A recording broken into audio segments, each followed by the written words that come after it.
Well, hello, Eddie. Oh, hi, Elliot. I was starting to get a little disappointed. Oh? Well, I thought maybe you weren't interested in my side of the story. But now I'm afraid I'm going to have to disappoint you.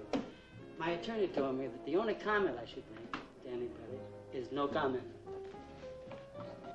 Well, you got a moment, Eddie? I just told you, Elliot.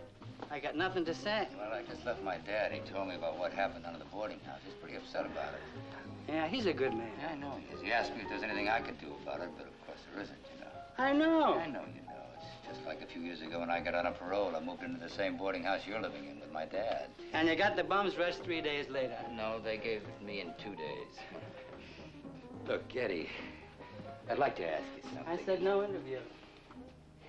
Look, Eddie, you're no killer. I spent 18 years in the penitentiary with men who were capable of that kind of violence, and you're not one of them. You know what I think? I think that'd make a great front page story right about now. Listen, I think you're a con man, and I think you're a hustler. Now, there's your lead. Once a con, always a con, but never a killer. Ah, come on, Eddie. What happened anyway? Well, I got a few tables I got to clear off, but thanks for the vote of confidence, you know. I wish there was some way I could put you on the stand. Is there any way to keep you off? I'll see you later.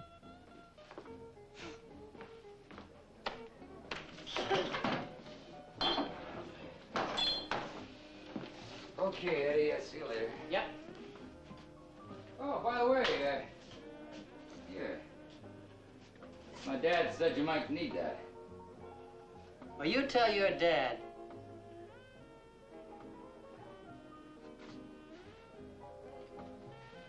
Tell him thanks.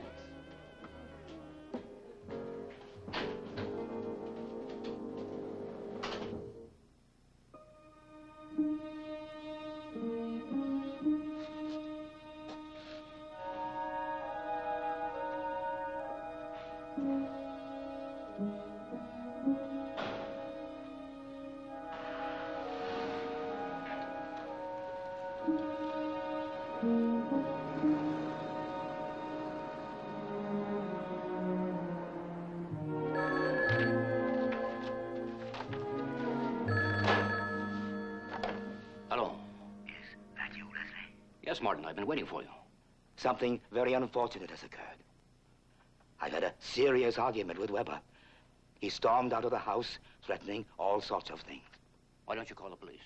I thought I'd better warn you first. Why me? Well, I'm afraid he misinterpreted something I said, Leslie. He flew into a rage. He may be on his way to the mill right now. I'll call the police. Wait. You forced me to say this, Leslie. I have in my possession a piece of paper. A piece of paper with Eddie Jack's name on it. Signed by you. Something about services to be rendered? Leslie. Yes? Listen, Leslie. I'm prepared to give you everything you want. The mill, cash, stock options, everything. If you'll accept this for what it is. I want you to destroy the murderer of my granddaughter. You're a tired old man. You've lost all ability to reason. The world isn't spinning in your direction, so you want it stopped, reversed, and spun back your way. Sorry, Martin. Leslie, I'll go to the police with your note. Go ahead.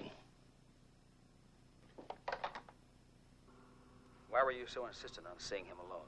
I didn't exactly have a gilt-edged invitation. I was afraid if anybody saw me, they'd kick me out. All right, go on. But anyway, like I said, I had my eye on the front door. Finally, it opened, and this dark-haired girl came running up. I didn't get too good a look at her. Had you ever seen her before? I'm not sure. She wasn't very tall, maybe 5'3" or 4.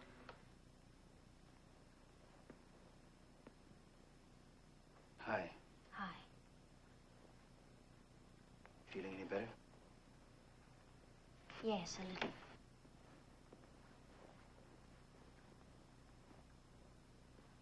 You think you could identify her if you saw her again? I'm not sure. I think so. She was... It was me. I know. I was trying to get up the courage to talk to you. I'm sorry I lied to you. You sit down.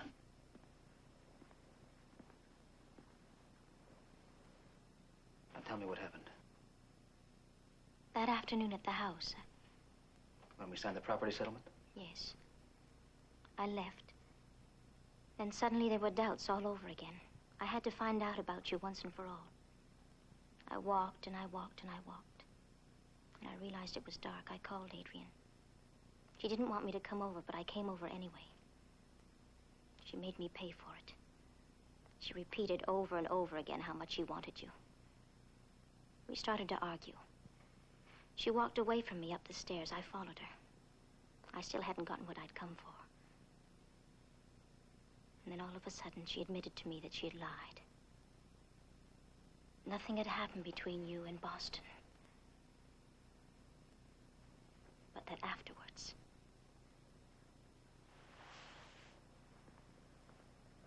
that afterwards it did happen.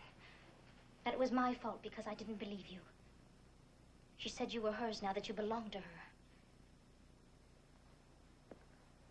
Stephen, it's not what you think. It was an accident. She lost her temper. She came at me as if to hit me. She lost her balance. She fell. You didn't strike her or push her? I've got to know. No, I swear I didn't. And that was it? Yes. I panicked, ran out. That's when he saw me. Now you know you'll have to make a statement to the police. I just didn't want them to think that Rita's father had anything to do with it. If you'd only told me before. I'm sorry that you'll be involved. It'll have to come out about you and Adrian. Is that why you think I'm worried? No, I just meant that... Well, I would have kept you out of it if I could have. Now get this straight. If you're responsible for Adrian's death, I'm responsible. No, that's not true, Stephen. If I hadn't have gone to that house, And if I hadn't have wanted her, if I could do anything to change what happened, anything at all, I never loved her. It was all revenge. And desire. Yes. It was twisted. Full of hate. That's what we had. All we had.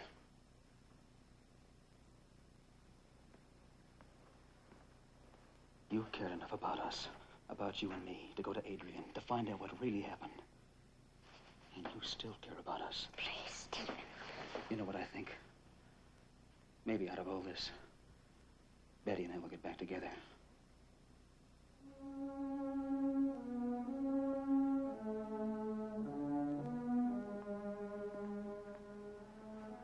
When do you want me at the courthouse?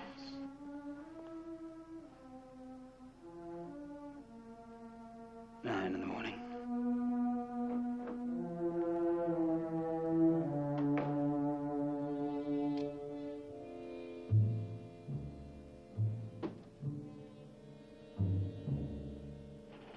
Come in.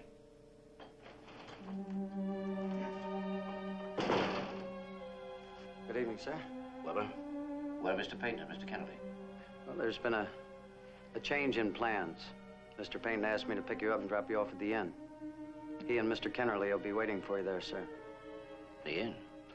He thought it would be a little more convenient. Convenient for whom? I've got everything laid out here. I'm sorry, but that's what he wants. He never changes, does he? Everything has to be done according to his whim. Why couldn't he have told me earlier? Don't ask me. Well, you might as well go on ahead, Lee. I'll drive over myself. Well, sir, he asked me to bring you. I live at the inn, remember?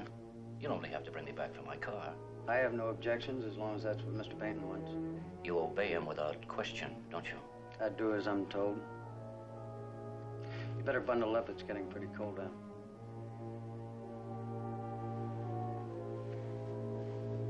How does it happen that you're not in uniform? Because I was going off duty later on.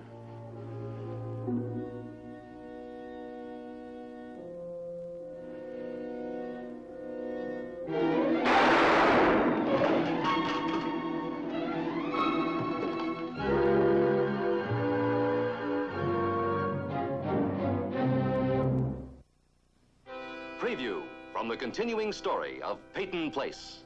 No. I knew there was something wrong. Rita, Oh, no. easy now. I can't turn my emotions on and off like a light switch, Elliot. Face them. I'm trying. Are you? $50,000 Yeah, call it a $2 ticket to win. from Mr. Peyton. You see, you were wrong about me all along.